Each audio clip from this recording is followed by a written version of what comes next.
तुम्हारा माइंड तुम्हें कैसे पागल बना रहा है आओ तुम्हें बताता हूं। तुम कभी अकेले में बैठे होगे, तुम्हारा माइंड तुम्हें बोलेगा कि अगर तेरे पास कोई टैलेंट नहीं है तो तू कुछ भी नहीं कर सकता। उसी के थोड़े टाइम बाद तुम्हारे अंदर मोटिवेशन आएगी काम स्टार्ट करने की कि नहीं यार आज मेरे को करना ही करना है या आज मेरे को पढ़ना ही पढ़ना है। उसी मोमेंट पे तुम्हारा ध्यान जाएगा कि यार अभी तो 5:45 हुए हैं, 6 बजे से पढ़ना स्टार्ट करूंगा, 15 मिनट तक फोन चला लेता हूं।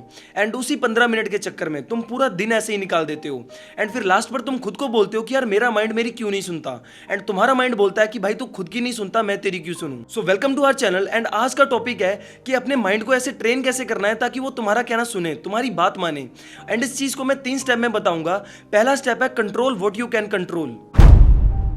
अब प्रॉब्लम पता है क्या है, तुम उन चीजों पर फोकस करते हो जो तुम्हारे कंट्रोल में ही नहीं है। जैसे कि यार 1 महीने बाद मेरा एग्जाम है, रिजल्ट खराब आया तो मुझे सामने वाले से कुछ बोलना तो है, बट इसने कुछ गलत बोल दिया तो। अब इमेजिन करो तुम कोई एग्जाम देने जा रहे हो। अगर तुम सोचोगे कि यार पेपर टफ आया तो, मैं सब कुछ भूल गया तो, रिजल्ट खराब आया तो, अब ऐसी सिचुएशन में पता है क्या होगा, तुम्हारा स्ट्रेस बढ़ेगा, कॉन्फिडेंस लो होगा, बट तुम्हारा रिजल्ट चेंज नहीं होगा। अब इसका सिंपल सा सोल्यूशन है जो 99% स्मार्ट लोग यूज करते हैं कि यार देख, रिजल्ट मेरे कंट्रोल में नहीं है बट प्रेपरेशन पूरी मेरे कंट्रोल में है। एंड इसी छोटे से पॉइंट से तुम्हारा फोकस शिफ्ट होगा अपने काम पर, अपनी प्रैक्टिस पर एंड अपनी कंसिस्टेंसी पर। एंड एक सिंपल सा रूल याद रखो, जब भी तुम्हें ऐसी टेंशन हो खुद से पूछो कि क्या ये चीज मेरे कंट्रोल में है या नहीं। अगर इसका आंसर आया हाँ तो साथ के साथ एक्शन लो, अगर इसका आंसर आया नहीं तो छोड़ो और आगे बढ़ो। एंड दूसरा स्टेप है सेल्फ टॉक। देखो सबसे पावरफुल चीज ये नहीं है कि लोग तुम्हें क्या बोलते हैं, सबसे पावरफुल है कि जो तुम रोज खुद से बोलते हो और फिर उसे पूरा करते हो या नहीं। देखो तुम्हारे माइंड का एक सिंपल सा रूल है, ये तुम्हें काम करने के लिए मोटिवेट भी करेगा, साथ में डिस्ट्रैक्ट भी करेगा। अगर तुम डिस्ट्रैक्ट ना होकर वो काम कर देते हो तो तुम्हारे माइंड में एक सेल्फ ट्रस्ट बिल्ड होगा। और अगर तुम डिस्ट्रैक्ट होकर खुद से किए हुए प्रोमिसेस तोड़ते रहोगे तो तुम्हारा माइंड भी तुम्हें बोल देगा कि भाई तू खुद की नहीं सुनता, मैं तेरी क्यों सुनूं। अब इसका सिंपल सा सोल्यूशन है, इससे छोटी चीजों से स्टार्ट करो। मींस जो भी तुम खुद से बोलते हो उसे पूरा करो।